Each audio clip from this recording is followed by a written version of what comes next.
The dust swirled around Elijah Everett like a devil's dance as he stood in the middle of Belmont's only street, his hand hovering inches from the worn grip of his Colt. The man across from him, a drifter with liquor on his breath and blood in his eyes, seemed to reconsider his challenge as he took in Elijah's steady gaze, the kind that came from a man who'd seen death up close and made peace with its proximity.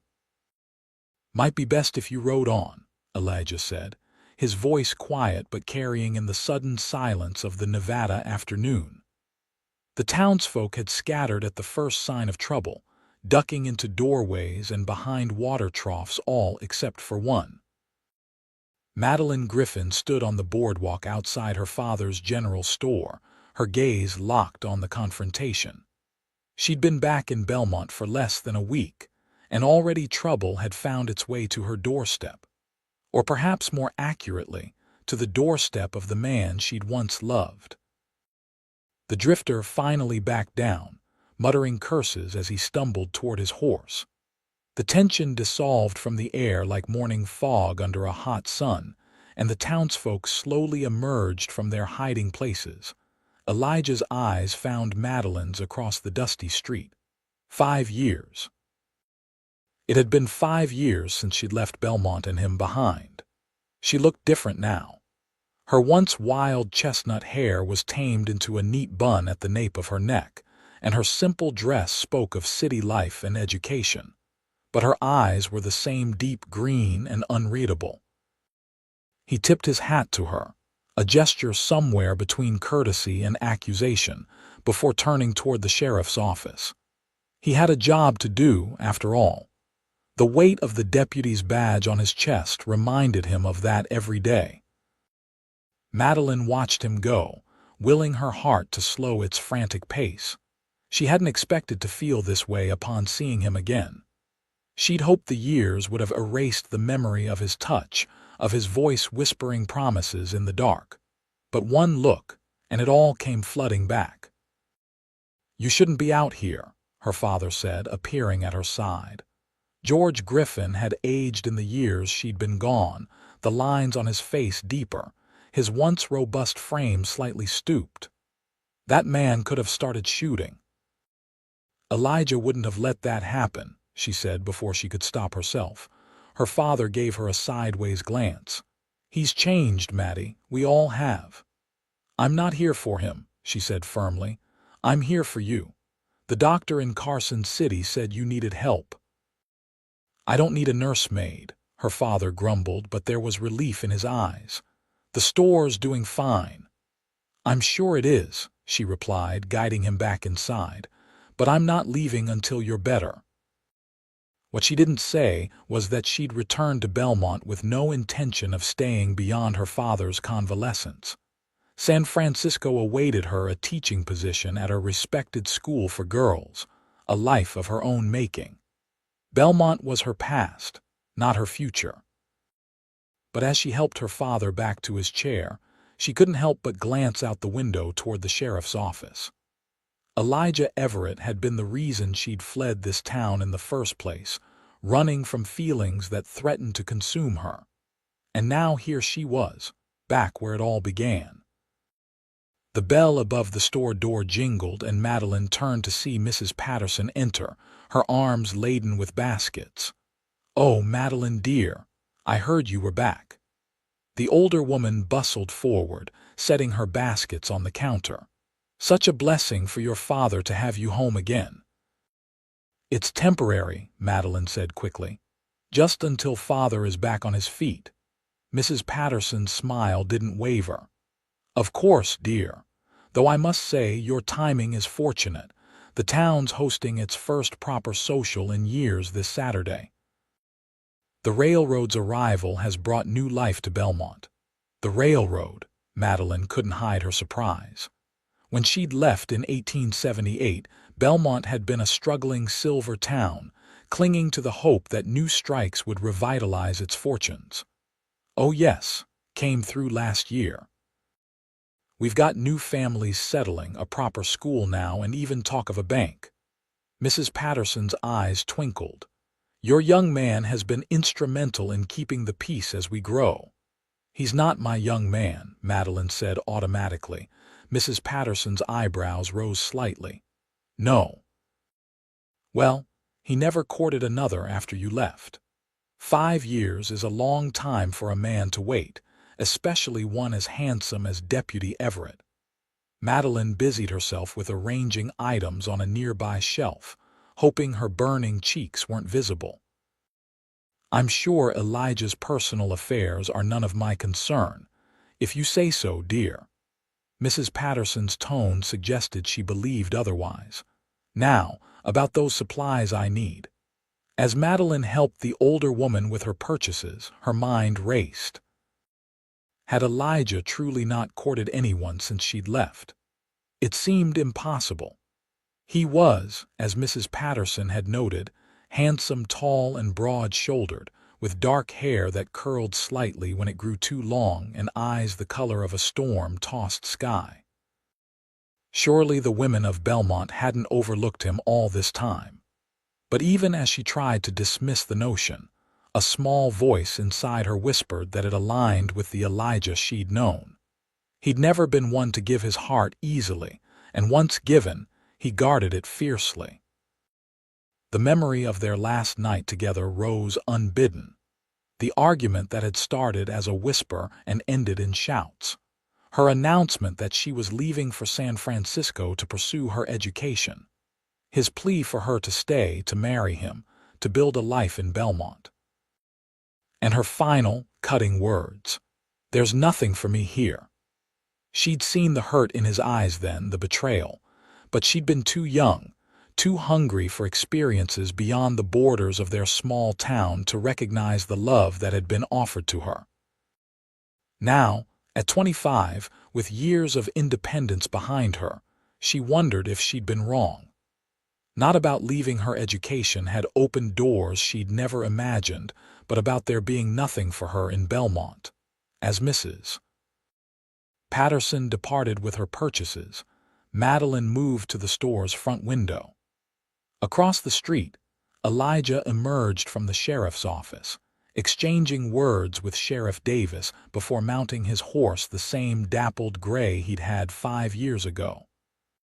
He sat tall in the saddle, his posture straight as a rail, his gaze sweeping the street with practiced vigilance. For a moment, his eyes found hers through the glass, and Meline felt her breath catch.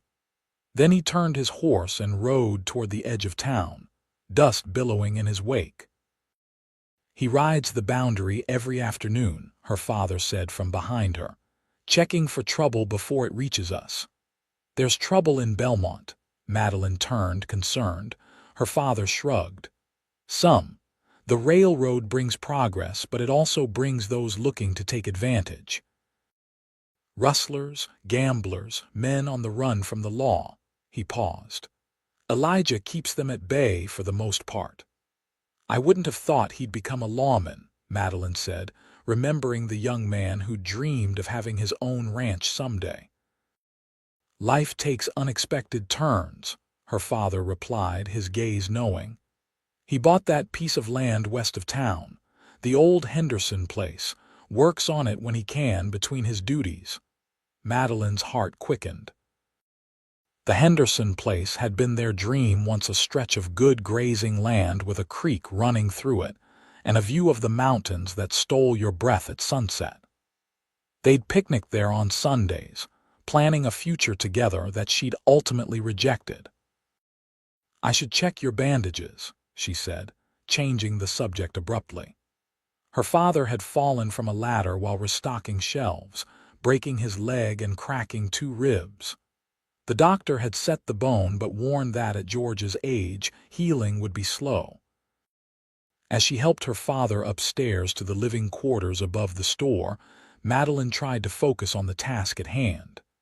She was here for her father, not to revisit the past, not to wonder about what might have been, not to think about Elijah Everett and the life they'd once planned together.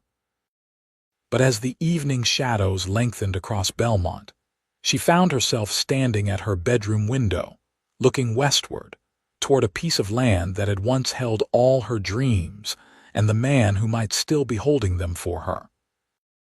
The next morning dawned clear and cool, the Nevada sky a vast canvas of blue unmarred by clouds. Meline rose early, as had been her habit during her teaching years in San Francisco. Her father was still sleeping, his soft snores a reassuring rhythm from the adjacent room. She dressed simply in a blue calico dress, one of the few she'd brought that wasn't styled for city living. Her hair she plaited into a single braid that hung down her back, practical for the work ahead. The store needed tending, and she'd promised her father she'd manage it while he recuperated. The main street of Belmont was already stirring as she descended the stairs and unlocked the store's front door. Across the way, the blacksmith's forge was glowing, and the smell of fresh bread wafted from the bakery 2 doors down. It was so familiar, yet somehow different. New buildings stood where empty lots had been, and unfamiliar faces passed by, nodding politely. Meline swept the store's porch and arranged the display of fruits and vegetables that had been delivered at dawn. She was marking prices on a shipment of canned goods when the bell above the door jingled. "Morning, Miss Griffin." Elijah's voice was deeper than she remembered, or perhaps it was just the formality in his tone that made it seem so. He stood just inside the doorway, his hat in his hands, revealing dark hair that had been recently trimmed. The deputy's badge gleamed on his chest. "Deputy Everett," she acknowledged, hating how stiff her own voice sounded. "What can I do for you?" He hesitated, his eyes taking in the sight of her as if committing her to memory. "Sheriff asked me to check in on all the businesses this morning. We've had reports of a gang operating in the area, the Hollister brothers." "I've read about them in the papers," Meline said, remembering the headlines about a series of robberies across Nevada and parts of California. "Are they really headed this way? Hard to say. But with the new bank opening next week, we're taking precautions." He stepped further into the store, his boots echoing on the wooden floor. "You'll want to be careful about closing up alone. Make sure all the windows are secured." "I've lived in San Francisco for 5 years," she reminded him. "I know a thing or two about urban dangers." A flash of something annoyance perhaps crossed his face. "Belmont isn't San Francisco. Out here, when trouble comes, it's often miles from the nearest help." "I'm aware of the differences," she said, turning back to her task. "Thank you for the warning." She expected him to leave then, his official duty discharged. Instead, he lingered, his fingers tracing the brim of his hat. "Your father tells me you're teaching now," he said finally. Meline nodded, surprised by his attempt at conversation. "At the Bennett School for Girls." "I teach literature and composition." "Suits you," he said simply. "You always did have a way with words." The memory of her cruel parting words hung between them, and Meline felt a flush of shame. "Not always," she admitted quietly. Their eyes met briefly, a current of unspoken thoughts passing between them. Then Elijah cleared his throat and settled his hat back on his head. "I'll be by again later to check on things," he said, his tone returning to professional detachment. "Sheriff's doubled the patrols until we're sure the Hollisters have moved on." "We'll be fine," Meline assured him. "Father's upstairs resting, and I don't plan to leave the store unattended." Elijah nodded, his hand resting briefly on the butt of his revolver, a gesture that seemed unconscious, a lawman's habit. "If you need anything, the sheriff's office is just down the street." "I remember," she said softly. He held her gaze for a moment longer, then turned and left, the bell jingling in his wake. Meline released a breath she hadn't realized she was holding. Every interaction with Elijah felt like navigating a field strewn with hidden pitfalls. There was so much unsaid between them, so many regrets and explanations that had never been voiced. The morning passed in a steady stream of customers. many of whom greeted Meline with surprise and delight at her return. She found herself slipping back into the rhythms of small-town life with unexpected ease. There was a simplicity to it that she'd forgotten, knowing every person who walked through the door, hearing news directly rather than reading it in a newspaper days later. By midday, her father had made his way downstairs, insisting that he could at least sit in his chair by the counter and direct her in the management of the store. Meline didn't argue, recognizing his need to maintain some control over his domain. "The inventory ledgers are a mess," she told him as she served him a bowl of stew she'd brought from the cafe down the street. "I've started reorganizing them." "Been meaning to get to that," her father mumbled around a mouthful of stew. "Just haven't had the time." Meline bit back a smile. Her father had never been one for paperwork, preferring the tangible aspects of running the store, stocking shelves, helping customers, negotiating with suppliers. The ledgers had always been her mother's domain until her death 10 years earlier. After that, they'd fallen to Meline, and later when she'd left for San Francisco, apparently to no one at all. "I'll have them sorted out before I leave," she promised. Her father set down his spoon, a frown creasing his weathered face. "You're still set on going back, then?" "Of course," Meline said, surprised by the question. "I have a position waiting for me, a life I've built." "A life far from your only family," her father pointed out. "I'm not getting any younger, Maddie," guilt twisted in her stomach. "I write to you every week. And now that the railroad's here, I could visit more often. It's not the same as having you here." Her father's voice softened. "Belmont's changing, growing. There might be opportunities for you now that weren't here before." "Like what?" Meline asked, though she suspected she knew where this conversation was heading. "The new school will need teachers, trained ones, not just whoever can spare the time." He looked at her meaningfully. "Sheriff Davis mentioned it just the other day." "And did Sheriff Davis happen to mention this while his deputy was present?" Meline asked, unable to keep the edge from her voice. Her father had the grace to look slightly abashed. "Elijah might have been there, but the suggestion was Davis's." "I have a position in San Francisco," Meline repeated, more firmly this time. "A good one with a salary that allows me to live independently. I'm not giving that up to teach in a one-room schoolhouse, no matter how new it might be." The bell above the door interrupted their conversation, and Meline turned to greet the customer with relief. The subject of her future in Belmont, or lack thereof, was one she preferred to avoid, especially with her father. The afternoon brought a lull in business, and Meline took the opportunity to continue organizing the store's chaotic records. She was deep in concentration when a shadow fell across her ledger.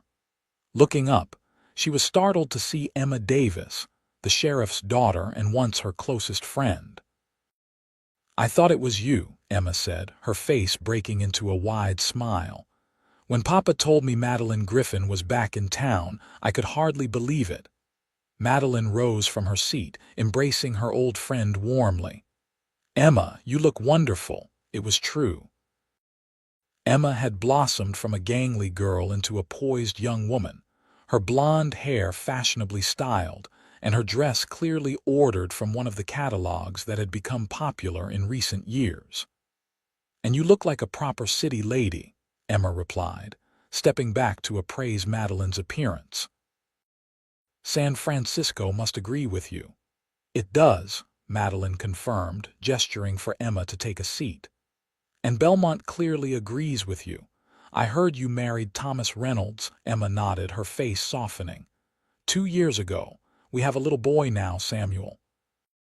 He's with Thomas's mother today while I run errands." She paused, her expression growing more serious. "I've missed you, Maddie. Your letters were wonderful, but it's not the same." "I've missed you too," Meline admitted, "but I've been happy in San Francisco. My work is fulfilling."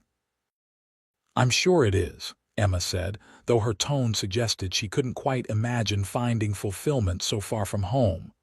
"How long will you stay?" "Just until Father is recovered," Meline said firmly. "A few weeks, perhaps a month." Emma's eyes gleamed with a hint of mischief. "Long enough to attend the social this Saturday, then. You'll come, won't you? Everyone will want to see you." Meline hesitated. The thought of facing the entire town at once was daunting, especially knowing that Elijah would almost certainly be there in his official capacity. "I should stay with Father," she began. "Nonsense," her father called from his chair by the counter. "I can manage for one evening. You should go and enjoy yourself." Emma clapped her hands in delight. "Then it's settled. Oh, Maddie, it'll be just like old times." She leaned closer, lowering her voice. "And you'll finally have a chance to talk to Elijah properly." Meline shot her father a betrayed look. "There's nothing to talk about," she said, keeping her voice even. "That was all a very long time ago." Emma's eyebrows rose skeptically. 5 years isn't so very long, not when feelings run as deep as his did.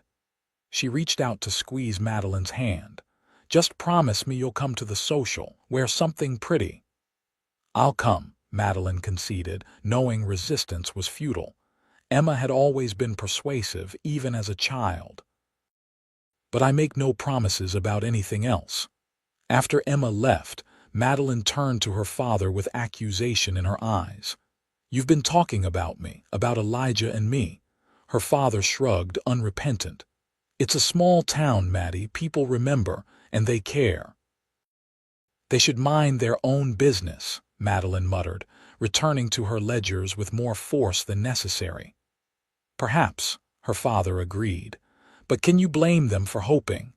You and Elijah were the talk of Belmont once. The schoolteacher's daughter and the rancher's son, planning a future together." "That was before," Meline said quietly. "Before Mother died.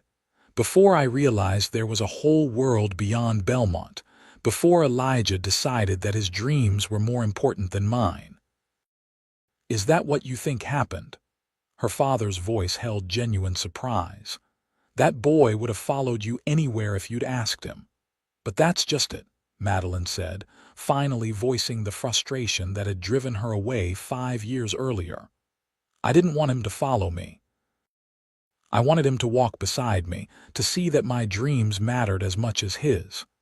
"And you never gave him the chance to try," her father pointed out gently. "You made your decision and left before the dust could settle." The truth of her father's words stung. She had run, afraid of what staying might mean, compromising her dreams, losing herself in someone else's vision for the future. But in the years since, she'd sometimes wondered if she'd been running from her own fears rather than from Elijah's expectations. "It doesn't matter now," she said, closing the ledger with finality. "We've both moved on." But as she busied herself with straightening shelves and serving the occasional afternoon customer, Meline couldn't help but wonder if that was true. She had built a life in San Francisco. Yes, a good life, with meaningful work and intellectual stimulation. But there had been no one since Elijah who had made her heart race with a single look, no one whose touch she craved in the quiet moments before sleep. And now Mrs. Patterson's words echoed in her mind. 5 years is a long time for a man to wait. Had he been waiting? Or had he simply never found someone who measured up to the memory of what they'd shared? The question followed her through the rest of the day and into the evening, haunting her as she prepared dinner for her father and herself in the small kitchen behind the store. It was still there as she lay in bed that night, staring at the ceiling and listening to the distant sounds of Belmont settling into darkness, a dog barking, the last customers leaving the saloon, the occasional creak of a floorboard as her father shifted in his sleep. Outside her window, the stars were brilliantly clear in the Nevada sky, untainted by the gas lamps and fog that often obscured them in San Francisco. She'd forgotten how vast the night could feel here, how the darkness wrapped around you like a blanket, both comforting and overwhelming. In the distance, she heard the steady beat of hooves a rider moving through the quiet town. Her mind conjured the image of Elijah making his rounds, vigilant even at this late hour, protecting a town that had become his responsibility, protecting her, whether she wanted his protection or not.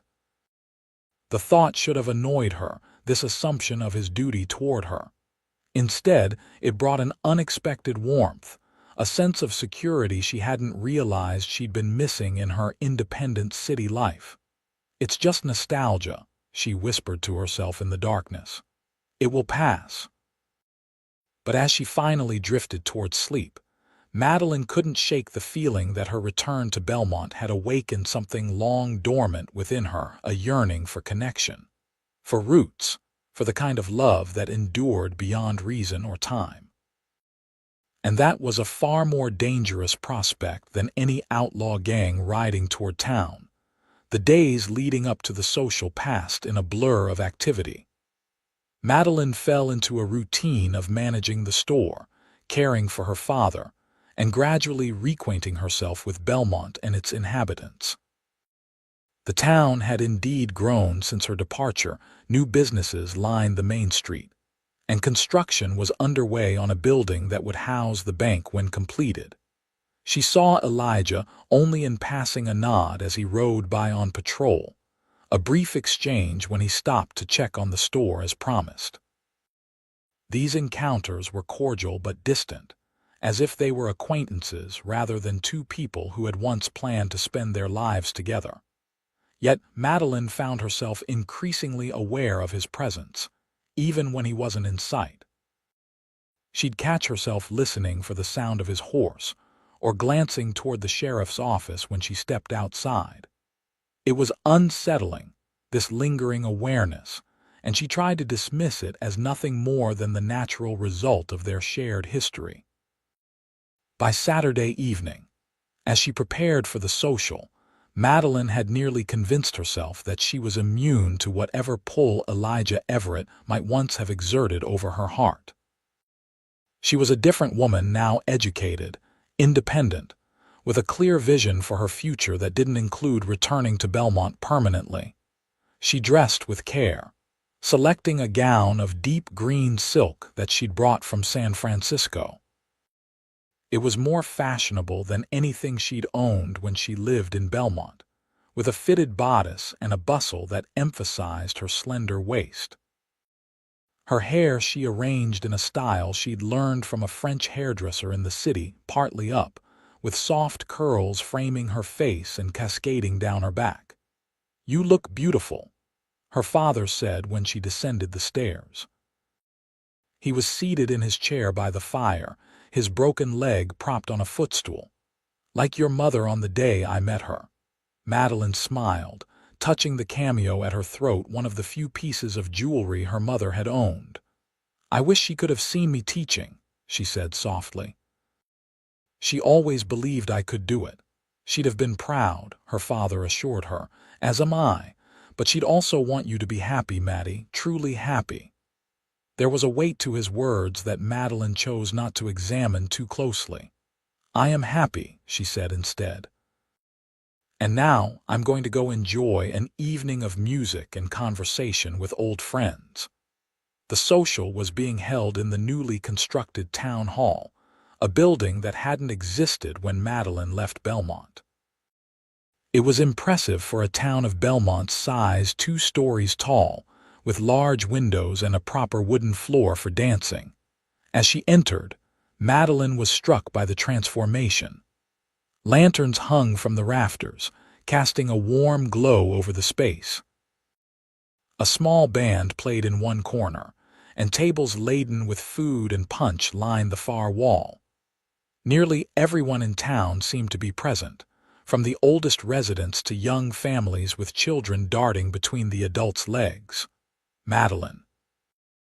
Emma appeared at her side, resplendent in a blue dress that complemented her fair coloring. She held the hand of a stocky man with kind eyes, her husband Thomas. You remember Thomas, don't you? Of course, Meline smiled, extending her hand. Congratulations on your marriage and your son. Emma has told me how happy you are. Thomas squeezed her hand warmly. Thank you, it's good to have you back in Belmont, Miss Griffin. Meline, please, she corrected. We're not children anymore. Indeed not, Emma agreed, her eyes scanning the room. Oh, there's Sheriff Davis. He'll want to say hello. She tugged her husband's arm. Come along, Thomas. Let's make sure Meline sees everyone she should tonight. What followed was a whirlwind of reintroductions and catching up. Meline found herself surrounded by familiar faces, all eager to hear about her life in San Francisco and to share news of their own lives in Belmont. It was overwhelming but also strangely comforting, this sense of being known, of belonging to a community even after years of absence. She was in the midst of a conversation with Mrs. Patterson and her daughter when she felt a shift in the air, a prickling awareness that had nothing to do with the crowded room or the warmth of the evening. Turning slightly, she saw Elijah standing near the entrance, his tall figure unmistakable even in the crowd. He'd abandoned his deputy's attire for the evening, dressed instead in a dark suit that fit his broad shoulders perfectly. His hair was neatly combed, and he'd clearly taken extra care with his appearance. He looked, Meline thought with a catch in her breath, exactly like the young man she'd fallen in love with, only more assured, more solidly himself. Their eyes met across the room, and for a moment, it was as if the years between them dissolved. Then Sheriff Davis approached Elijah, clapping him on the shoulder and drawing him into conversation, breaking the connection. He still looks at you the same way, Mrs. Patterson observed, following Medeline's gaze, like you're the sunrise after the longest night. Meline felt heat rise to her cheeks. Mrs. Patterson, really, she protested. It's been 5 years. People change. Some things don't, the older woman said with a knowing smile.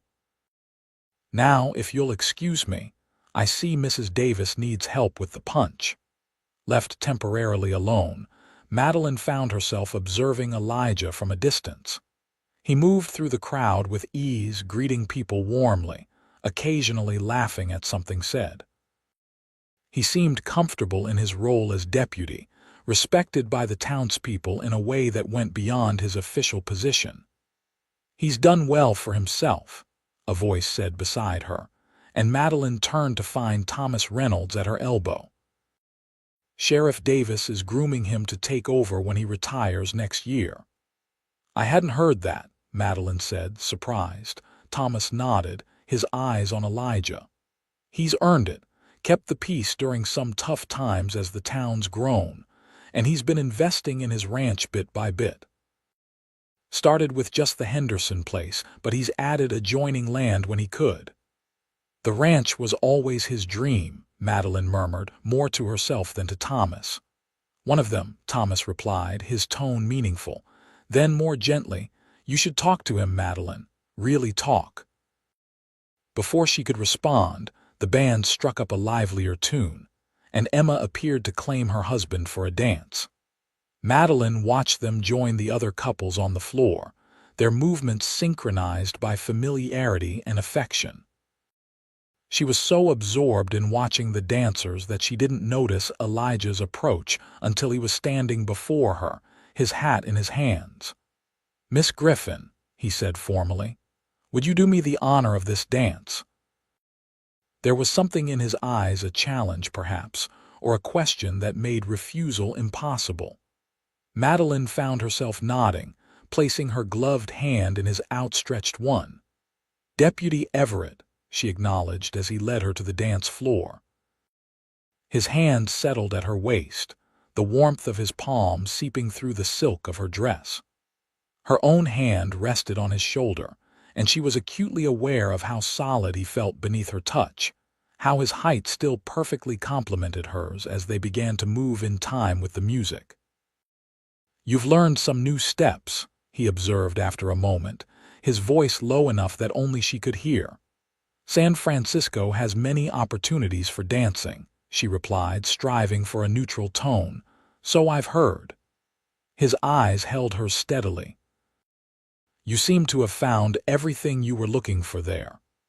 There was a question in his statement, one that Meline wasn't sure how to answer. Had she found everything? Her position at the school fulfilled her professionally, and she'd made friends among the teaching staff and in the boarding house where she lived. But there were nights when the fog rolled in from the bay and wrapped around her window, when she felt a loneliness that no amount of intellectual stimulation could ease. "It's been a good life," she said finally, opting for honesty without revealing too much. "Different from what I expected, but good." Elijah nodded, guiding her through a turn with the same effortless coordination she remembered from years ago. "And now you're back." "Temporarily," she reminded him, his lips curved in a smile that didn't quite reach his eyes. "Of course, temporarily." They danced in silence for a few measures, the music swelling around them. Meline was acutely aware of every point where their bodies connected, his hand at her waist, hers on his shoulder, their palms pressed together. It was both familiar and new, this closeness, like returning to a beloved book only to discover chapters you'd somehow missed in previous readings. "The town has changed," she said finally, breaking the silence. "People too," Elijah replied, his gaze holding hers. 5 years is a long time." There it was again, that phrase that seemed to follow her since her return. 5 years, a heartbeat in the span of a lifetime, yet long enough for paths to diverge, for choices to be made that couldn't be unmade. "Yes," she agreed softly. "It is." The music began to slow, signaling the end of the dance. Meline expected Elijah to release her, to thank her for the dance and move on. Instead, he held her for a moment longer, his eyes searching hers. "I'm riding out to the Henderson place tomorrow," he said abruptly. "To check on the new foals. Would you like to come? For old time's sake." The invitation caught her off guard. The Henderson place held too many memories, too many dreams that had never materialized, yet she found herself nodding. "Yes," she said, the word escaping before she could reconsider. "I'd like that." Surprise flickered across his face, as if he hadn't expected her to accept. Then he smiled, a real smile this time, one that transformed his features and reminded her of the young man who had once looked at her as if she were the answer to every question he'd ever asked. "I'll come by the store around noon," he said, releasing her hand as the music ended. "If that suits you." "It does," she confirmed, already wondering if she'd regret this impulsive decision. As Elijah escorted her from the dance floor, Meline was aware of eyes following them, Mrs. Patterson's knowing gaze, Emma's hopeful smile, her father's watchful presence from his seat near the wall where someone had helped him to the social despite his injury. The rest of the evening passed in a blur of conversation and more dancing, though Meline didn't dance with Elijah again. She found herself watching him, though, noticing how he checked the doors periodically, how his gaze swept the room with the habitual vigilance of a man responsible for others' safety. By the time she and her father returned home, the moon was high overhead, casting silver light across Belmont's quiet streets. Her father was unusually silent as she helped him up the stairs to their living quarters, his expression thoughtful. "He's a good man," he said finally as she prepared to leave him for the night. "Always has been." Meline didn't pretend to misunderstand. "I know that, father." "Then be careful with him tomorrow," her father advised, "with both your hearts." The warning followed her into sleep, where dreams of the Henderson place awaited dreams of sunlight on grass, of laughter by the creek, of promises whispered against skin. Dreams of a future that might have been, and now never would be. Or so she told herself as dawn broke over Belmont. bringing with it the day she would return to the place where her heart had first learned to love, and perhaps to break. Morning came with a clarity that seemed particular to Nevada, the air crisp, the sky a flawless blue that promised heat later but, for now, offered perfect comfort. Meline dressed with care, choosing a riding skirt and jacket that she'd brought on impulse, though she'd had no specific plans to ride during her visit. Her father watched her preparations with barely concealed amusement. "You always did look at home on a horse," he commented as she braided her hair into a single plait. "More than any girl in Belmont." "Emma could outride me any day," Meline reminded him, securing the end of her braid with a ribbon. "In speed, perhaps. But you had a way of becoming part of the animal." He smiled at a memory. "Your mother used to say you'd been a wild Mustang in another life." The mention of her mother brought a pang of nostalgia. Elizabeth Griffin had been the one to teach Meline to ride, to insist that her daughter learn skills that would serve her well in a frontier town, even as she encouraged Medeline's love of books and learning. "I've missed riding," Meline admitted. "There are stables in San Francisco, of course, but it's not the same as having open land before you." Her father's expression softened. "There are many things San Francisco can offer that Belmont can't, but there are some things that can only be found here." Before Meline could respond to this thinly veiled observation, the store bell jingled downstairs, signaling Elijah's arrival. Her heart quickened as she checked her appearance one final time in the small mirror above her dresser. "Go on," her father urged. "I'll manage the store while you're gone." "You'll stay in your chair," Meline corrected, kissing his cheek. "Mrs. Patterson's daughter is coming to help, remember? No climbing ladders or lifting heavy items." Her father waved away her concerns, but the fond smile on his face told her he appreciated her care. "Enjoy your ride, Maddie, and remember what I said." Downstairs, Elijah was waiting by the counter, dressed in his everyday clothes rather than his deputy's attire, a simple shirt, vest, and denim trousers, with a bandana at his throat. He'd left his badge behind, she noticed, though the gun at his hip remained. "Good morning," he greeted her, his eyes taking in her riding clothes with approval. "You remembered how to dress for a Nevada ride, I see." "Some lessons stay with you," she replied, pleased that her voice sounded steady despite the flutter in her stomach. Outside, two horses waited, Elijah's dappled gray and a chestnut mare that Meline recognized as belonging to the livery stable. "I hope Penny will suit," Elijah said as he helped her mount. "She's gentle but has spirit when you ask it of her." "She's perfect," Meline assured him, settling into the saddle with a sense of homecoming. Her body remembered this, the feel of a horse beneath her, the subtle adjustments needed to communicate with the animal, the way the world looked different from this vantage point. They rode out of town at an easy pace, exchanging observations about the changes in Belmont and sharing news of mutual acquaintances. It was safe territory, this casual conversation, with none of the undercurrents that had charged their dance the night before. As they left the last buildings behind and the landscape opened up before them, Meline felt a tension she hadn't realized she was carrying begin to ease. There was something about the vast expanse of sage-dotted land, the distant mountains rising blue and eternal on the horizon, that put human concerns into perspective. "I'd forgotten how beautiful it is," she said, drawing her horse to a halt on a small rise that offered a view in all directions. Elijah stopped beside her, his expression softening as he surveyed the land. "It gets in your blood," he agreed. "I tried to leave once, you know, after you went to San Francisco." This was news to Meline. "You did? Where did you go?" "San Diego," he said, a rueful smile playing at his lips. "Thought I'd try my hand at shipping, maybe work my way up to owning a vessel someday." "What happened?"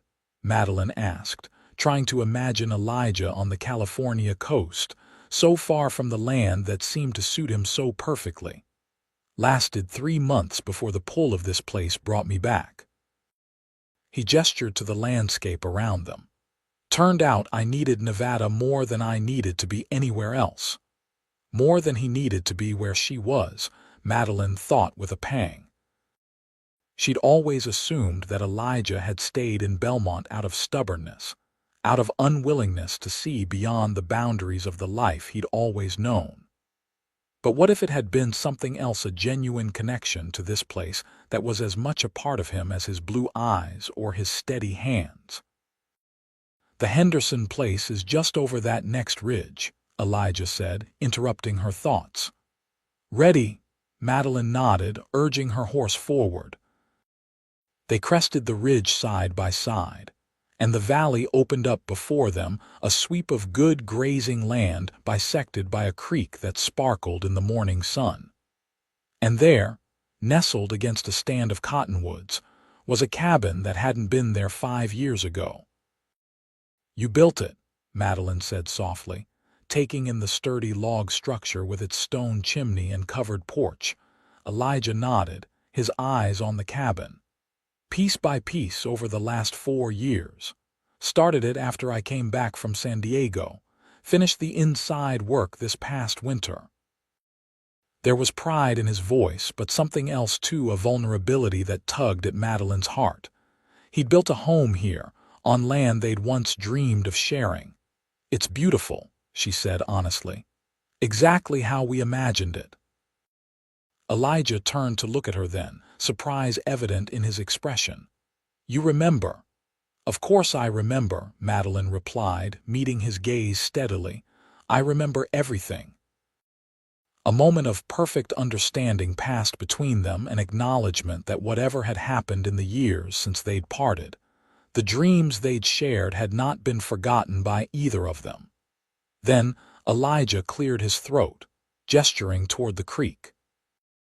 "The new foals are down by the water with their mothers. Come see." They rode down into the valley, the horses picking their way carefully on the sloping ground. As they approached the creek, Meline caught sight of the mares and their foals, 3 pairs grazing peacefully in the lush grass by the water. "They're magnificent," she breathed, dismounting to approach them on foot. The mares were clearly of good breeding stock, with strong lines and intelligent eyes. The foals, still gangly with youth, pranced around their mothers with the exuberance of new life. "This one's special," Elijah said, pointing to a foal with unusual markings, a dark bay with a perfect white diamond between its eyes. "Born just last week, but already showing signs of being exceptional." "What's his name?" Meline asked, admiring the foal's spirited movements. Elijah hesitated, a flush creeping up his neck. "Don't have one yet," he said, though something in his tone suggested otherwise. Meline raised an eyebrow, sensing the evasion. "Elijah Everett, you're not telling me something." He sighed, running a hand through his hair in a gesture so familiar it made her heart ache. "Diamond," he admitted finally. "I've been calling him Diamond." The significance wasn't lost on Meline. Years ago, as they'd planned their future on this very land, she told Elijah about a horse she'd loved as a child, a mare named Diamond, for the white mark on her forehead. "You remembered," she said softly. "Like you said," Elijah replied, his eyes holding hers. "I remember everything." The moment stretched between them, laden with unspoken words and shared memories. Then one of the foals nickered, breaking the spell, and Elijah suggested they continue on to the cabin for the lunch he'd packed. The cabin was even more impressive up close, well constructed, with attention to detail that spoke of care and craftsmanship. Inside, it was simple but comfortable, with a stone fireplace at one end and windows positioned to catch the best light. A solid wooden table and chairs occupied the center of the main room, and a staircase led to what Meline assumed was a sleeping loft above. "It's not fully furnished yet," Elijah explained as he set out the food he'd brought: bread, cheese, cold chicken, and a jar of preserves. "Been focusing on the barn and corrals first. The cattle need shelter more than I need fancy furnishings." "It's perfect," Meline said, meaning it. The cabin was exactly what they'd talked about all those years ago, not grand, but solid and welcoming, a place where a life could be built. They ate at the table, the open windows allowing a breeze that carried the scent of sage and sun-warmed earth. Their conversation flowed more easily now, ranging from Elijah's plans for his ranch to Medeline's experiences teaching in San Francisco. "The girls are so eager to learn," she told him, her face animated as she described her students. "Many of them will go on to college, something their mothers could never have imagined." "You're changing their lives," Elijah observed, "like your mother did for you." Meline nodded, touched by his understanding. Her mother had been the one to insist that her daughter receive the best education possible, even in a frontier town like Belmont. It was because of Elizabeth Griffin's persistence that Meline had been able to attend the Teachers' College in Carson City, and later, to pursue further education in San Francisco. "She would have been proud of what you've accomplished here," she told Elijah, gesturing to the cabin and the land beyond. "Creating something from nothing but hard work and vision." "I hope so," he said, a shadow crossing his face. "She was always kind to me, even when I was just a rancher's son with more dreams than sense." "She saw the man you would become," Meline said softly. "She told me once that you had the kind of strength that endures, that builds rather than breaks." Elijah's eyes met hers across the table, surprise and something deeper reflected in their blue depths. "I never knew she said that." "There are many things I never told you," Meline admitted.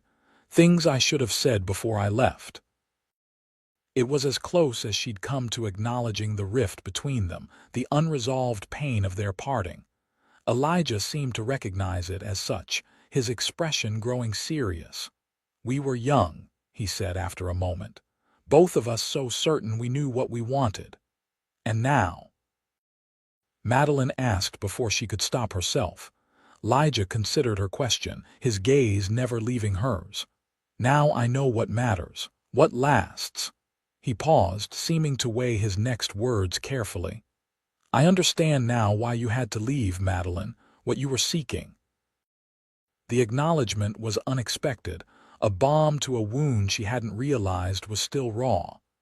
"And I understand better why this place means so much to you," she replied. "It's not just land, it's possibility." "Yes," he agreed, a smile warming his features. "Exactly that." After lunch, Elijah showed her around the property, the barn he'd built with help from neighbors, the corrals where he was breaking horses to sell, the small orchard he'd planted behind the cabin. Everywhere, Meline saw evidence of his vision being steadily realized, piece by piece. "You've accomplished so much," she said as they stood by the creek, watching the water rush over stones worn smooth by time.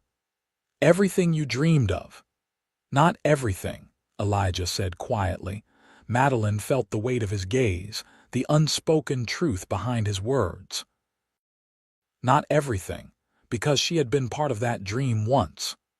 "Elijah," she began, unsure what she wanted to say but feeling that something needed to be spoken. Before she could continue, a distant rumble of thunder interrupted. Looking up, she saw clouds gathering on the horizon, dark and heavy with the promise of rain. "Storm's coming," Elijah observed, his expression concerned. "We should head back." They rode toward Belmont at a faster pace, trying to outrun the approaching storm. But the clouds moved more quickly than anticipated, and they were still a mile from town when the first fat drops began to fall. "We won't make it before it hits," Elijah called over the rising wind. "There's a line shack just ahead," We can wait it out there. Meline nodded, hunching lower in her saddle as the rain intensified. By the time they reached the small structure Elijah had indicated, they were both soaked through, their clothes clinging to their skin and water dripping from their hair. The line shack was basic, a single room with a rough bed, a small table, and a pot-bellied stove. But it was dry, and when Elijah lit the stove with supplies stored for just such emergencies, warmth began to seep into the space. "You should get out of those wet clothes," he said, keeping his back to her as he tended the fire. "There are blankets on the bed." Meline hesitated, but the chill setting into her bones made the decision for her. She removed her sodden jacket and riding skirt, leaving her in her chemise and petticoat. These too were damp, but she drew the line at removing them, instead wrapping one of the rough wool blankets around her shoulders.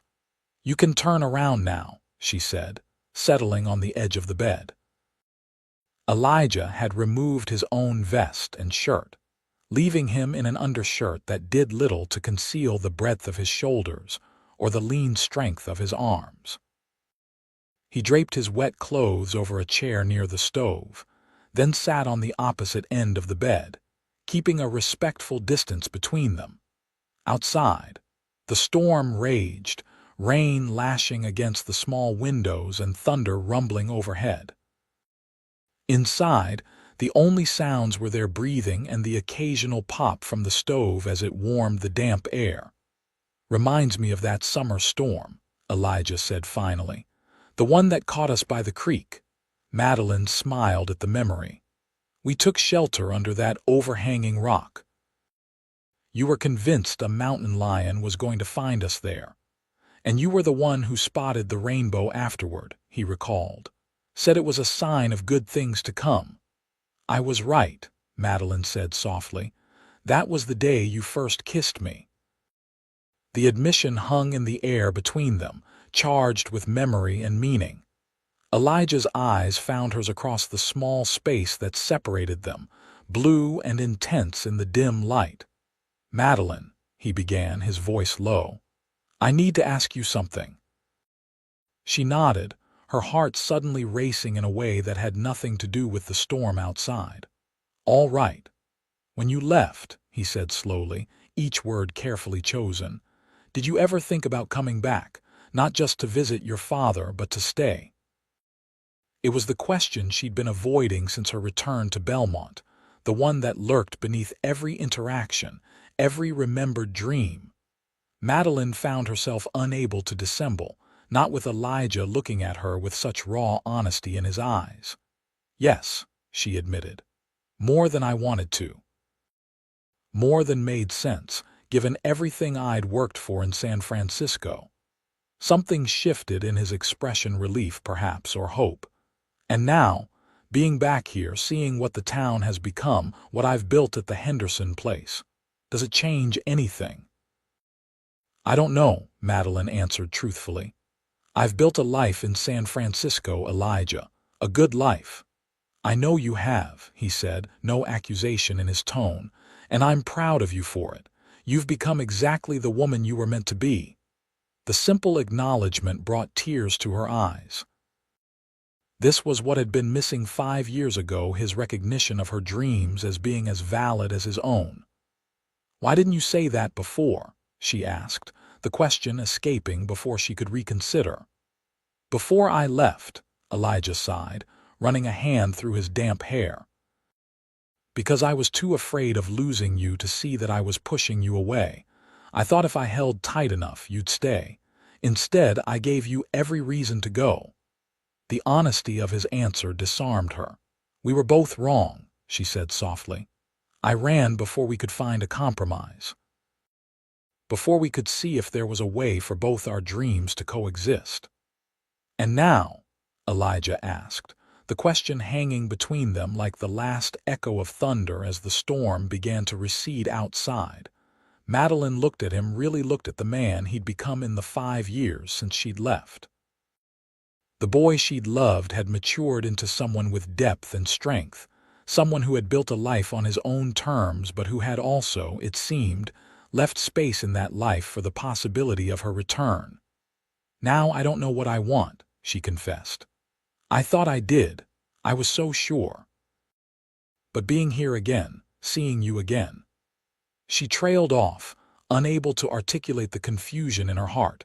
Elijah moved closer on the bed, not touching her but near enough that she could feel the warmth of his presence. "I'm not asking for an answer today, Meline, or tomorrow. But I want you to know something." She met his gaze, waiting. "I never stopped loving you," he said simply. "Not when you left, not when I tried to start over in San Diego, not in all the days since. My heart has been waiting for you all this time, even when my head told me it was foolish." The words hung in the air between them, a truth too powerful to be denied or dismissed. Meline felt something shift within her, a recognition of what she'd been avoiding since her return to Belmont, that her feelings for Elijah had never truly died, merely been buried beneath layers of independence and pride. "You don't want me," she whispered, an echo of the fear that had driven her away 5 years ago. "Not really. You want the girl I was, the one who fit into your dreams of this place." "No," Elijah said firmly, taking her hand in his. "I want the woman you are now. The one who knows her own mind, who's built a life on her terms. I want the teacher, the thinker, the rider who becomes one with her horse."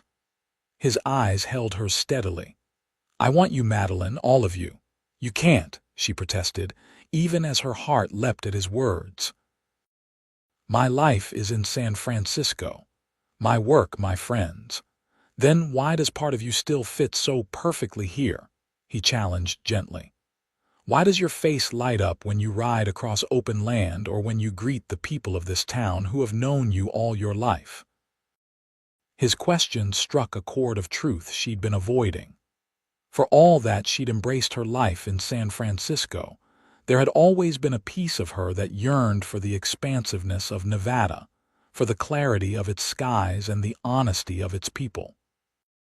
"I don't know if I can be both," she said finally, voicing the fear that had kept her from fully acknowledging her conflicted feelings. "The woman I've become in San Francisco and the woman I might be if I stayed here." Elijah's hand tightened around hers. "Why not?" "This isn't the same town you left, Meline, and I'm not the same man." He paused, his gaze steady on hers. "The school needs a proper teacher, someone with training and vision. The children here deserve the best education possible, just as you did." The possibility he was offering shimmered between them, a way to bridge the gap between the life she'd built and the one she'd left behind. A way to honor both the independent woman she'd become and the part of her that had never stopped loving this land and the man before her. "I need time," she said, not pulling her hand away but not giving him the answer he sought either. "To think, to be sure." Elijah nodded, acceptance in his eyes. "Take all the time you need. I've waited 5 years.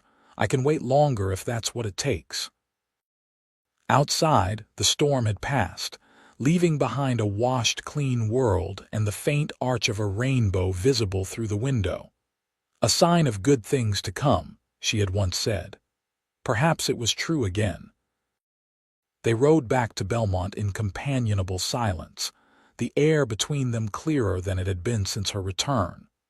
Nothing was resolved, yet everything had changed.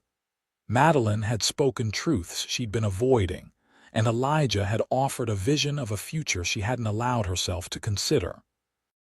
As they reached the edge of town, Elijah drew his horse to a halt, turning to face her.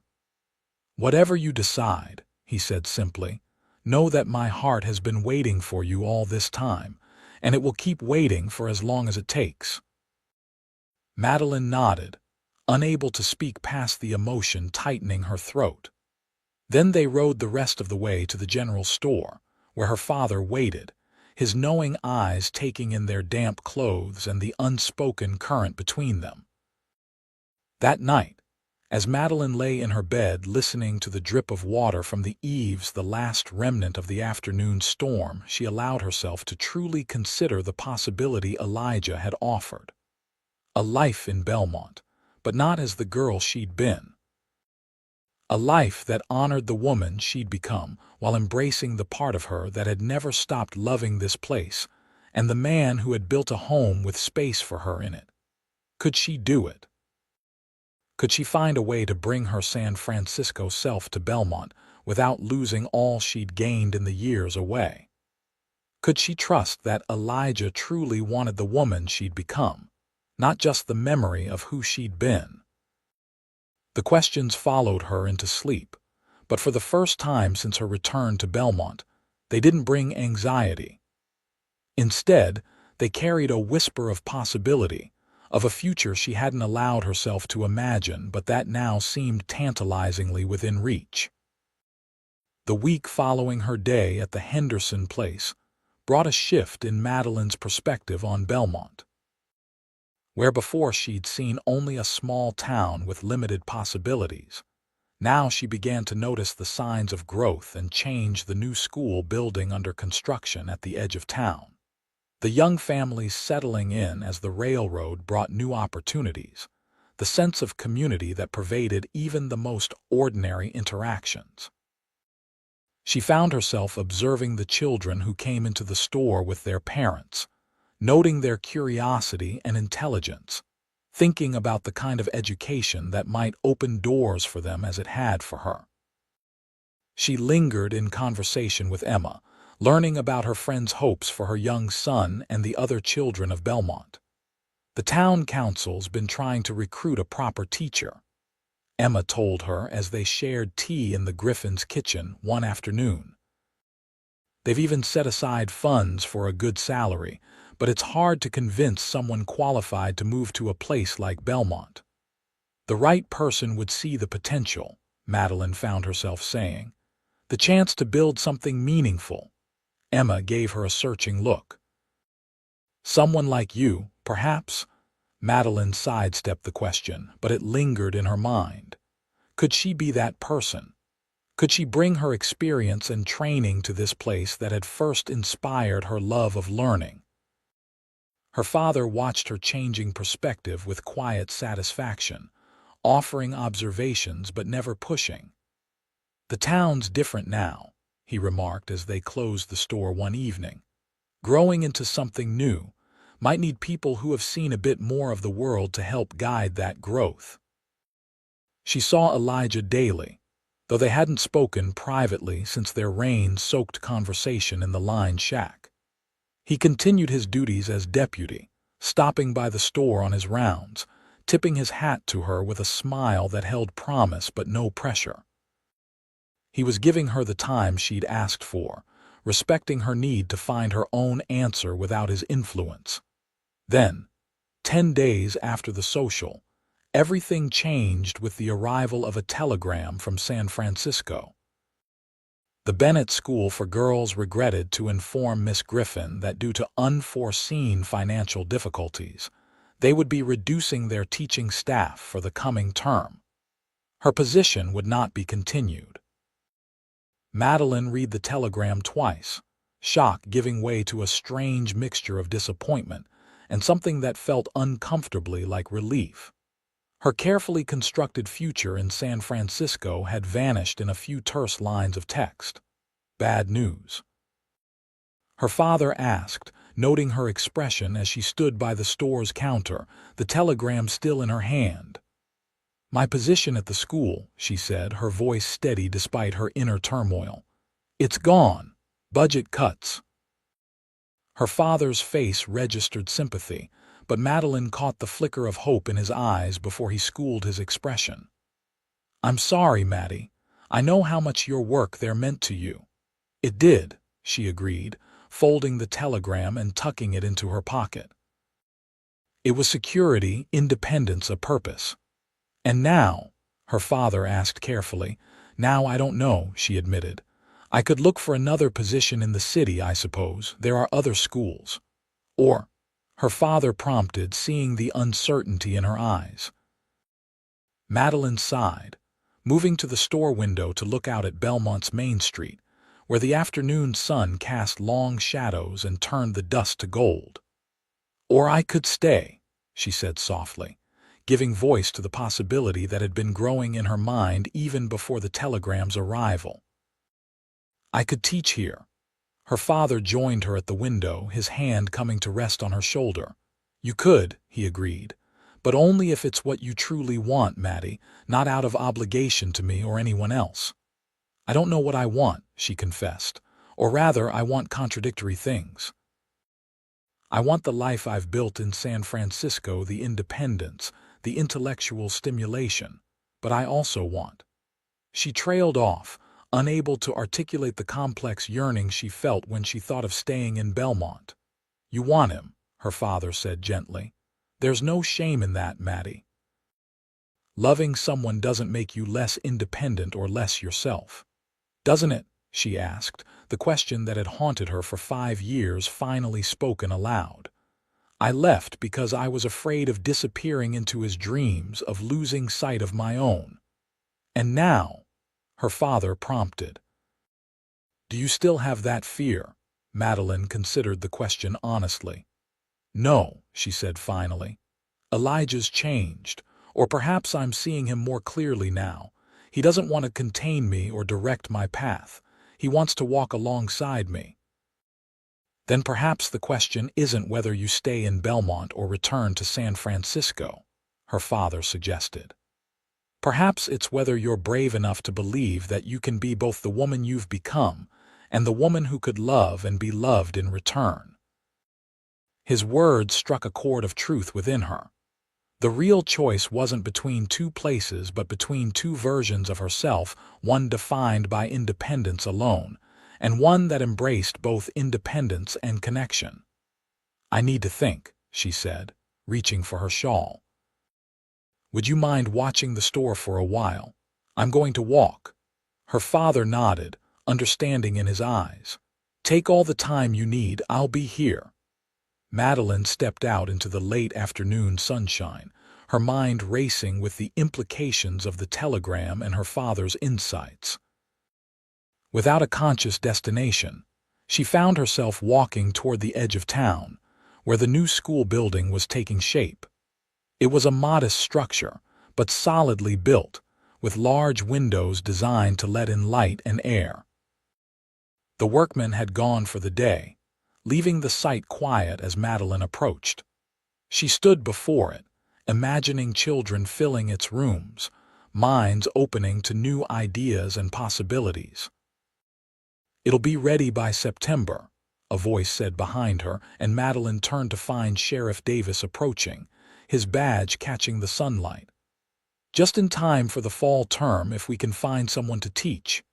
"It's well designed," Meline observed, nodding toward the building. "Whoever planned it understands what makes a good learning environment." Sheriff Davis smiled, a knowing look in his eyes. "That would be my deputy. Seems he picked up some ideas about proper schoolhouses from someone who knew a thing or two about education." Meline couldn't hide her surprise. "Elijah designed this," the sheriff nodded. "Drew up the plans himself, based on descriptions of schools back east. Convinced the town council it was worth the extra expense for the windows and the separate cloakroom." He paused, studying her reaction. "Said every child in Belmont deserved the kind of education that opens doors, whether they stay here or go out into the wider world." The words, so similar to what Meline herself believed, sent a wave of emotion through her. Elijah hadn't just built a home with space for her. He'd helped create a place where her most deeply held values could find expression.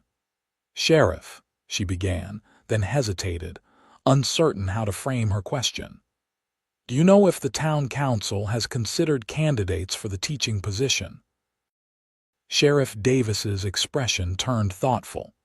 "They've advertised in Carson City and as far as Reno, but so far, no one with the right qualifications has expressed interest."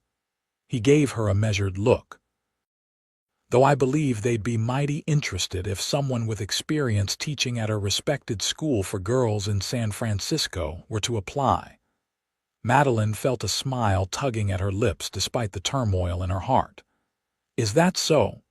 "It is indeed, Miss Griffin," the sheriff confirmed. "In fact, I'd be happy to arrange a meeting with the council as early as tomorrow, should such a candidate wish to discuss the position." "I'll consider it," Meline said, her mind already racing with possibilities. "Thank you, Sheriff." As Davis tipped his hat and continued on his rounds, Meline remained before the school building, seeing it now through new eyes, not as a symbol of Belmont's limitations, but as evidence of its potential. A potential she could help shape, if she chose to stay.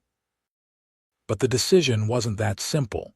She reminded herself as she continued her walk, circling back toward town as the sun began to set. Staying in Belmont meant more than just taking a teaching position. It meant confronting the feelings that still existed between her and Elijah, deciding whether she was ready to risk her heart again with a man who claimed to want the woman she'd become, but who was still, in many ways, tied to the past they'd shared. As if summoned by her thoughts, she spotted Elijah at the far end of the street, speaking with a group of men outside the bank that was nearing completion. He was in his element, she realized, respected, engaged with the community, building something meaningful in this place he'd chosen as his own.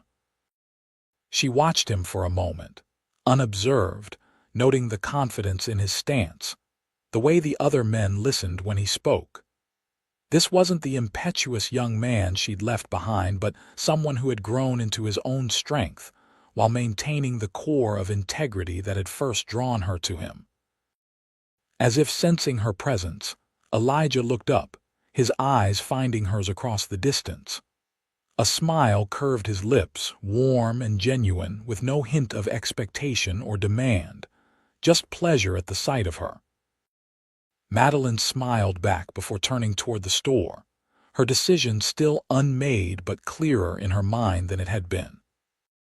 She had lost one future with the arrival of the telegram, but perhaps another was offering itself in its place, one that encompassed both the woman she'd become and the woman she'd always been, deep inside. That night, after her father had gone to bed, Meline sat at the small desk in her room and wrote 2 letters. The first was to the headmistress of the Bennett School, expressing gratitude for the opportunities she'd been given and formally resigning her position. The second was to her landlady in San Francisco, asking her to pack and ship Medeline's belongings to Belmont, Nevada. As she sealed the second envelope, a sense of peace settled over her, not the certainty that she was making the right choice, but the recognition that there was no perfect choice, only the one that felt true to the woman she had become, and the one she hoped to be. Tomorrow, she would speak with the town council about the teaching position, and after that, she would find Elijah and tell him what she had realized during her walk by the new schoolhouse, that her heart, too, had been waiting all this time, even when she'd been too afraid to admit it. Morning brought a crystalline clarity to Belmont, the kind of day when the mountains seemed close enough to touch and every sound carried on the still air. Meline rose early, dressing with care in one of her more formal San Francisco dresses, a statement of intent for the meeting with the town council that Sheriff Davis had arranged for 10 o'clock. Her father eyed her appearance with approval as she joined him for breakfast. "You look ready to convince them," he observed, pouring her a cup of coffee. "Not that they'll need much convincing, I suspect." "I'm still not certain," Meline admitted, smoothing her skirts nervously.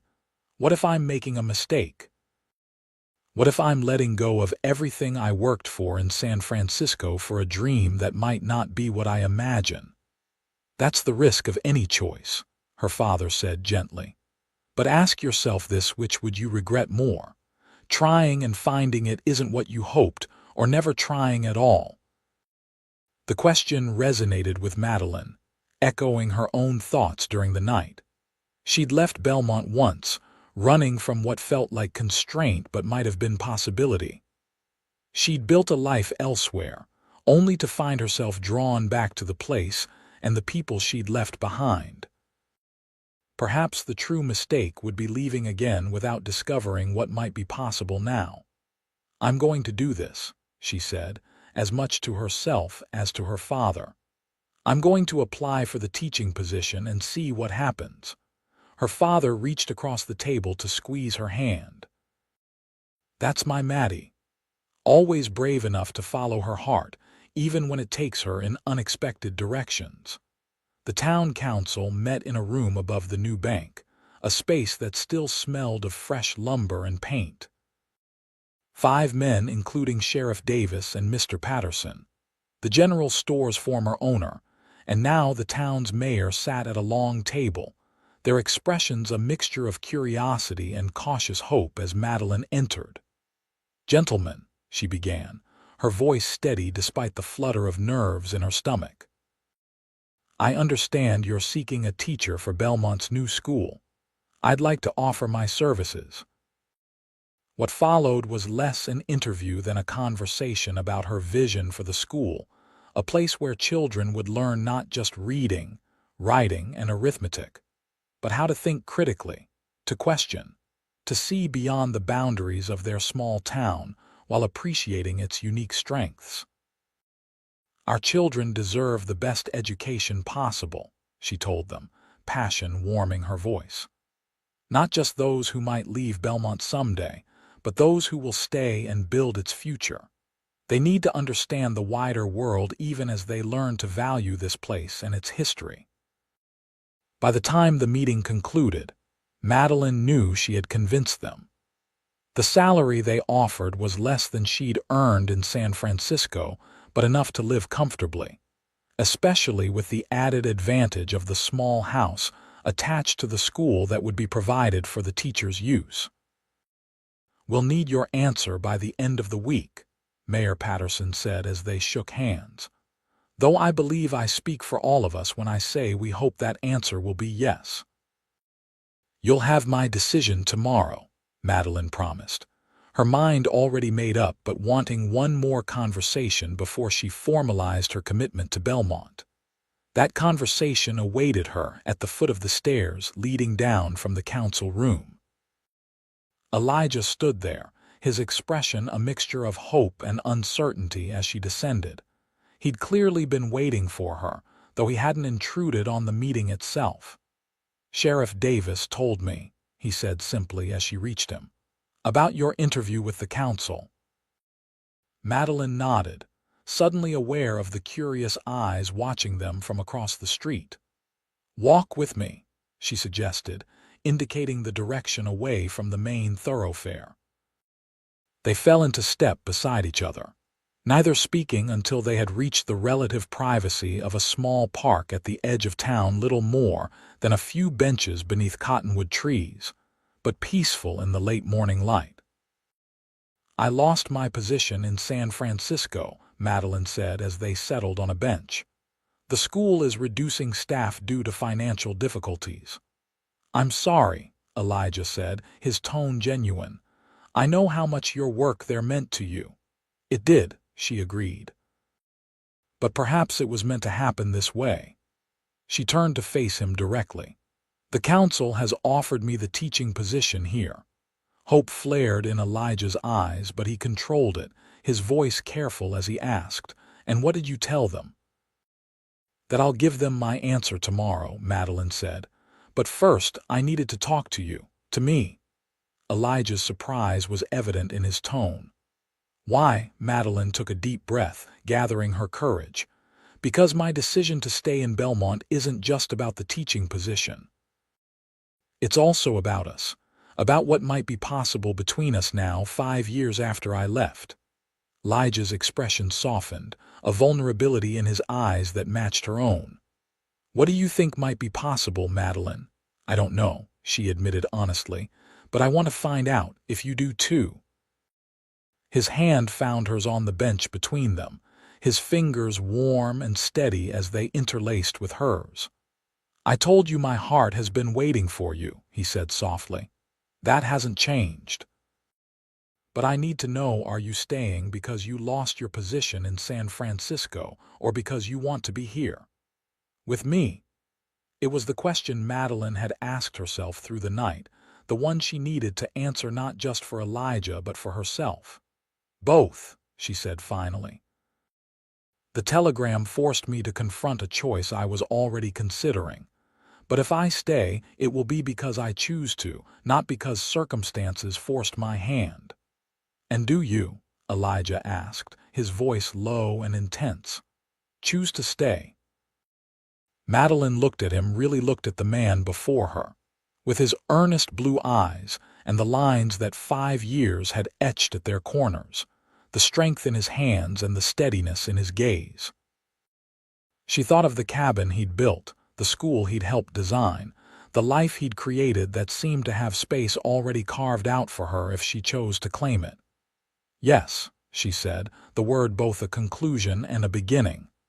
"I choose to stay, to teach in the school you helped create, to see what we might become together, now that we've both had time to grow into ourselves."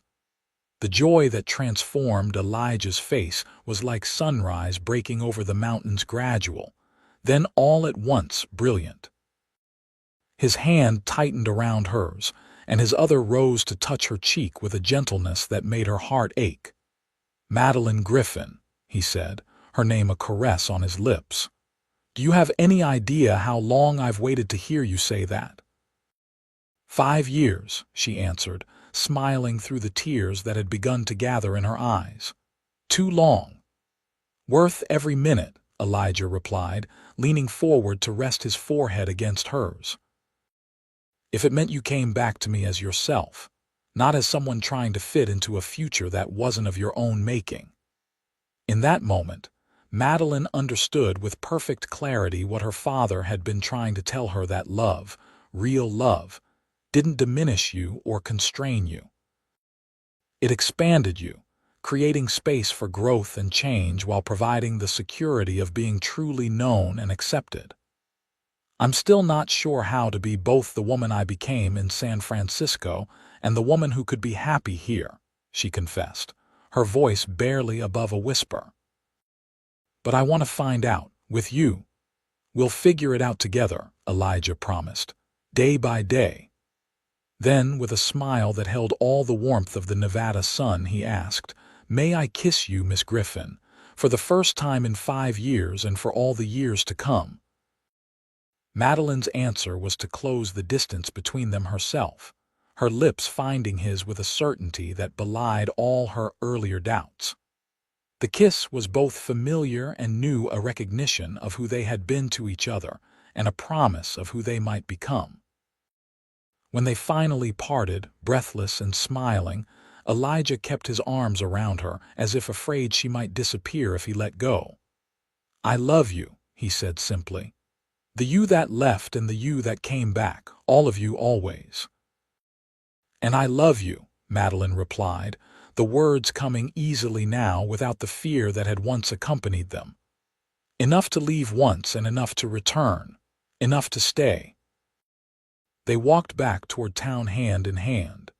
Their steps matched as if they'd been walking together all along instead of on separate paths for 5 years. As they approached the general store, Meline saw her father watching from the window, his face alight with satisfaction as he took in their clasped hands and matching smiles. "I should tell him," she said, reluctant to let go of Elijah's hand, but knowing her father deserved to hear her decision directly. "I'll come back later," Elijah agreed. "There's something I need to fetch from the ranch first, something I've been keeping for a long time." Curiosity flared in Meline, but she didn't press him, simply squeezing his hand before releasing it. Until later, then. Her father was waiting inside, pretending to arrange merchandise but clearly having abandoned the task to watch for her return. "Well," he asked as soon as she entered.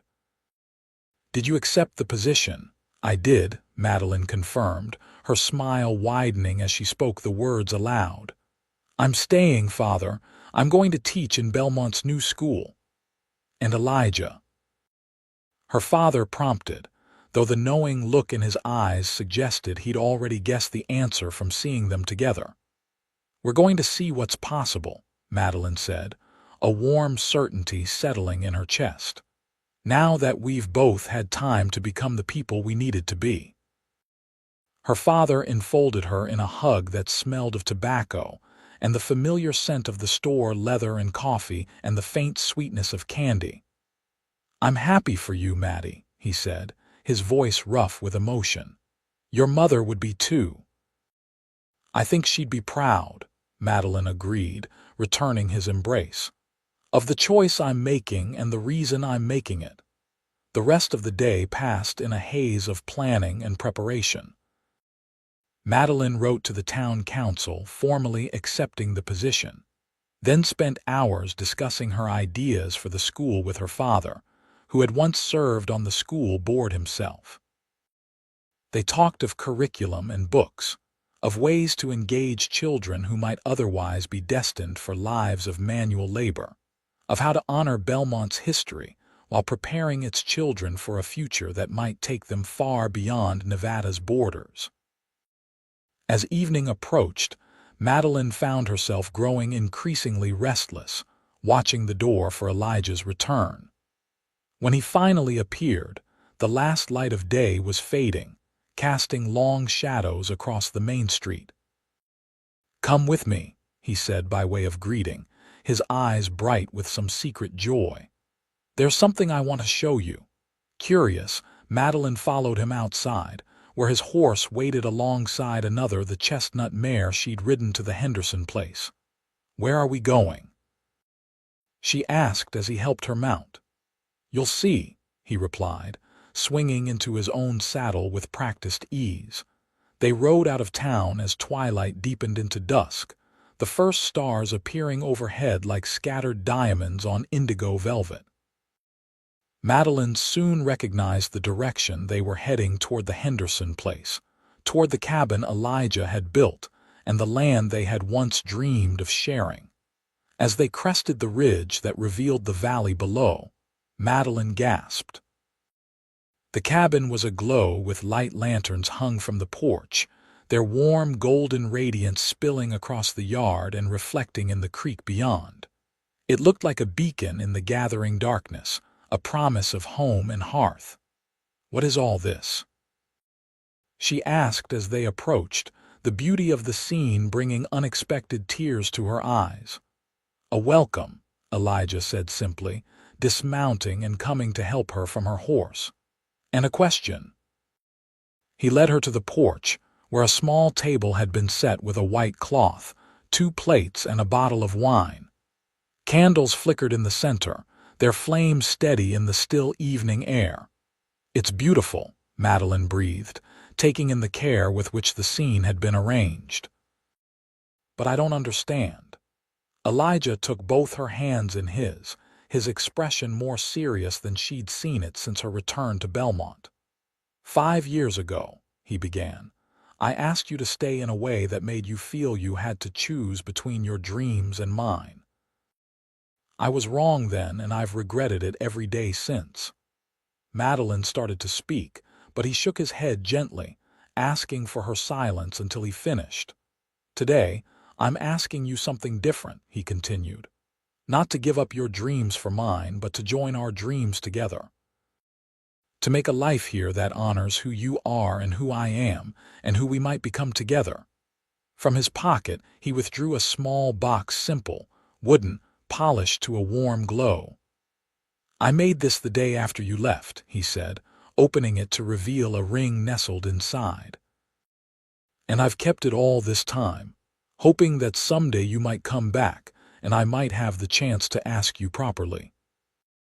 The ring was unique, a band of gold supporting not a traditional diamond, but a small, perfect piece of fire opal, its depths flashing blue and green and gold like the Nevada sky at different times of day. "Meline Griffin," Elijah said, his voice steady despite the emotion shining in his eyes. "Will you marry me? Not because it's expected or because it's the way things are done, but because together we can build something neither of us could create alone. A life that encompasses your passion for teaching and my love for this land. A home where your independence is valued as much as our connection." Meline looked at the man before her, at the ring he offered, at the home he'd built that seemed to be waiting for her presence to make it complete. She thought of the school she would teach in, the children whose lives she might shape, the community that had welcomed her back with open arms. And she thought of her younger self, running from what she'd perceived as constraint, only to discover that true freedom came not from absence of connection, but from the right connection, one that expanded rather than diminished, that challenged rather than restricted. "Yes," she said, the word emerging with a certainty that surprised even her. "Yes, I'll marry you, Elijah. Not because I'm giving up my dreams, but because together we can create new ones." His smile as he slipped the ring onto her finger was like sunrise breaking over the mountains, gradual, then all at once brilliant. "Then why's my heart been waiting this long?" he whispered, echoing the words he'd spoken in the line shack during the storm. "It's always been you, Meline, always." "And it's always been you," she replied, lifting her face to his. "Even when I was too afraid to admit it." Their kiss in the lamplight was a promise of patience and passion, of dreams shared and challenges faced together, of a love that had endured separation and grown stronger for the waiting. Later, as they sat at the table Elijah had prepared, sharing the meal he'd cooked and the wine he'd saved for a special occasion, Meline looked around at the cabin that would soon be their home and felt a sense of rightness that transcended logic or reason. "Tell me about your plans for the school," Elijah said, his interest genuine as he refilled her glass. "What do you envision for the children of Belmont?" And so she did, outlining her ideas for a curriculum that would prepare students not just for practical work, but for further education if they chose it, for incorporating the natural world around them into their studies, for teaching history that included the perspectives of all who had shaped the West: native peoples, settlers, Chinese railroad workers, Mexican vaqueros. Elijah listened, offering suggestions from his own experience, asking thoughtful questions that showed he valued her expertise. Then he shared his plans for the ranch, the breeding program he was developing, the additional acreage he hoped to acquire, the experiments with drought-resistant grasses that might improve the grazing quality of the land. As they talked, their future took shape between them, not as a compromise where one dream dominated the other, but as a shared vision where both could flourish. They would live here, on the land Elijah had cultivated, and Meline would teach in the school they both had helped to create in different ways. Their lives would intertwine without either losing its essential character. "It won't always be easy," Elijah acknowledged as the hour grew late and the candles burned low. "There will be days when your teaching demands more of you than seems possible, or when the ranch requires my attention when you need me elsewhere."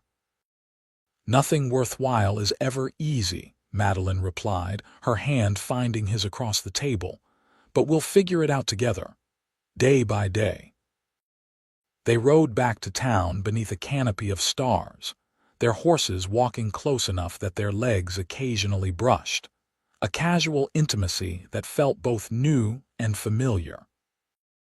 At the door of the general store, Elijah kissed her goodnight with a tenderness that held the promise of all the nights to come when they wouldn't have to part. "Tomorrow?" he asked, his forehead resting against hers. "Tomorrow," she confirmed, already looking forward to the next day, the next week, the next year, all the tomorrows that stretched before them like the vast Nevada sky, boundless and bright with possibility. The following morning, Meline officially accepted the teaching position with the town council. Her decision met with enthusiasm and relief. In the weeks that followed, she threw herself into preparations for the school's opening in September, ordering books, developing lesson plans, and visiting the families of her future students to introduce herself and learn about their needs and expectations.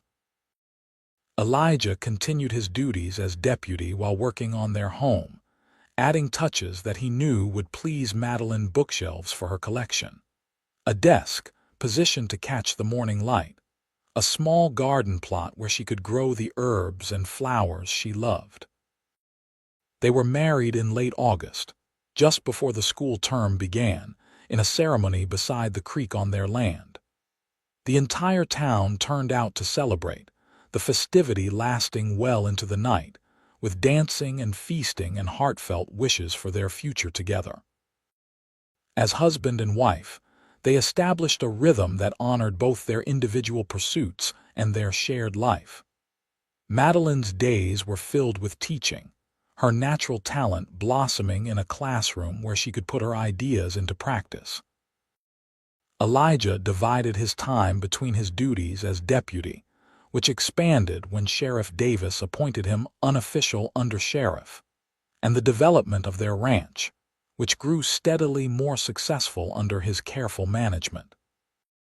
In the evenings, they shared the day's events over meals in their cabin, offering each other support and perspective.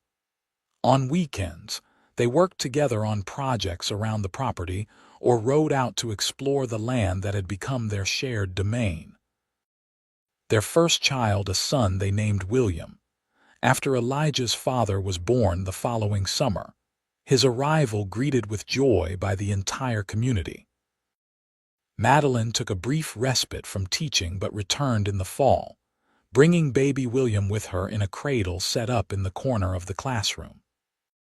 The older students took turns watching him when he was awake, learning lessons in responsibility and care that were as valuable as those in their books. 2 years later, their daughter Elizabeth, named for Meline's mother, joined the family, her arrival coinciding with Sheriff Davis's retirement and Elijah's appointment as the new sheriff of Belmont.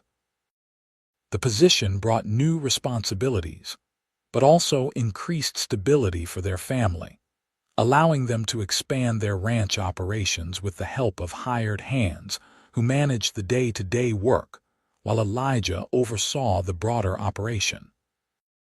As the children grew, they embodied the blend of their parents' qualities: William with Elijah's steady nature and Meline's love of books, Elizabeth with her mother's independent spirit and her father's affinity for the land.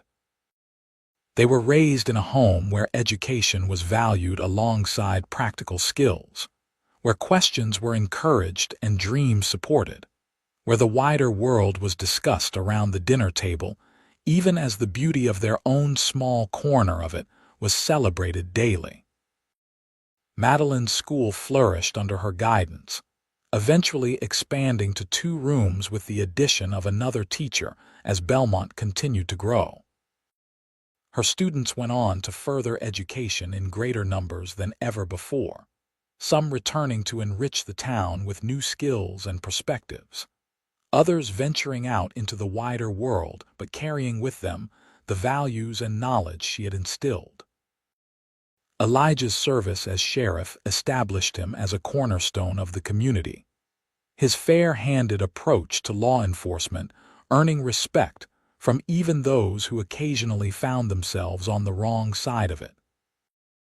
Under his watch, Belmont navigated the changes brought by the railroad and increased settlement without succumbing to the lawlessness that plagued some growing towns. Together, they built a life that neither could have imagined alone: richer, more complex, more satisfying than the separate dreams they had once held. Their home became a gathering place for the community, a center of learning and hospitality where ideas were exchanged alongside stories and songs. And on quiet evenings, when the children were asleep and the day's work was done, They would often sit on the porch of the cabin Elijah had built, watching the stars emerge above the land they both loved, their hands clasped between them in a gesture that had become as natural as breathing. "Do you ever regret it?" Elijah asked her once, years into their marriage, as they celebrated the anniversary of her return to Belmont. "Staying here instead of returning to San Francisco?" Meline considered the question honestly, as she had taught her students and her children to consider all questions. "No," she said finally, her gaze taking in the home they had built together, the land that had flourished under their care, the community they had helped to shape.